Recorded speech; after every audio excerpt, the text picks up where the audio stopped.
కేంద్ర మంత్రి బండి సంజయ్ వ్యాఖ్యలకు స్ట్రాంగ్ కౌంటర్ ఇచ్చారు భువనగిరి ఎంపీ చామల కిరణ్ కుమార్ రెడ్డి. ఎమ్మెల్సీ ఎన్నికల్లో ఓట్ల కోసం అడ్డగోలుగా మాట్లాడితే ఊరుకోమన్నారు. రెచ్చగొట్టే వ్యాఖ్యలు చేసి కార్పొరేటర్ స్థాయికి దిగజారుతున్నారని ఫైర్ అయ్యారు.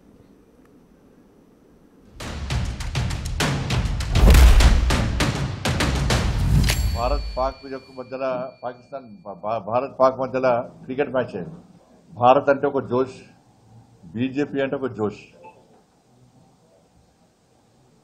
క్రికెట్ అభిమానుల యొక్క ఆశలను క్రీడాకారులు ఏ విధంగా నిలబెట్టిరో ఈ ఎమ్మెల్సీ ఎన్నికలు కూడా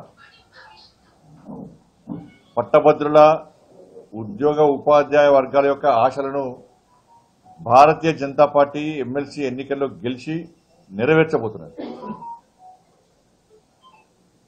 27వ తారీఖు నాడు కూడా మరొక మ్యాచ్ జరగబోతున్నది. మాది భారత్ ఇండియా టీం వాళ్ళది పాకిస్తాన్ టీం. ఓటర్లు ఆలోచించుకోవాలి. ఇండియా టీం అయినా మాకేస్తే మేము గెలుస్తాం. పాకిస్తాన్ గెలవాలనుకుంటే వాళ్ళకు ఓటేయండి. ఇండియా గెలవాలనుకుంటే మాకు ఓటేయండి. పాకిస్తాన్ గెలవాలనుకుంటే వాళ్ళకు ఓటేయండి.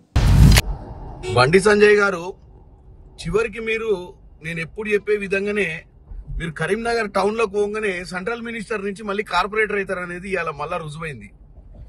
ఎందుకంటే ఎమ్మెల్సీ ఎన్నికలను దృష్టిలో పెట్టుకొని ప్రచారంలో భాగంగా ఇవాళ మాట్లాడుతూ ఇండియా గెలవాలంటే బీజేపీకి ఓటేయాలి, పాకిస్తాన్ గెలవాలంటే కాంగ్రెస్ ఓటేయాలని క్రికెట్ ని దృష్టిలో పెట్టుకొని ఏదో మాట్లాడినట్టుర్రు. మీరు ఒక సెంట్రల్ మినిస్టర్ అన్న విషయాన్ని మర్చిపోయి ఈ పిచ్చి పిచ్చి మాటలు మాట్లాడి పట్టభద్రుల ఓట్లు తెచ్చుకునే ప్రయత్నం చేస్తుంటే నవ్వొస్తుంది.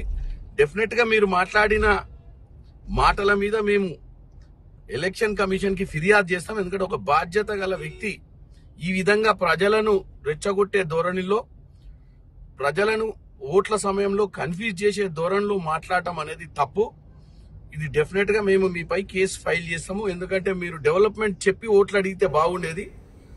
మీరు డెవలప్మెంట్ గురించి మాట్లాడకుండా కేవలం ఒక క్రికెట్ మ్యాచ్ అనే సెంటిమెంట్ ని దృష్టిలో పెట్టుకొని మీరు ప్రజల మధ్యకు వచ్చి ఒక కార్పొరేటర్ లాగా మాట్లాడటం చాలా దురదృష్టకరం.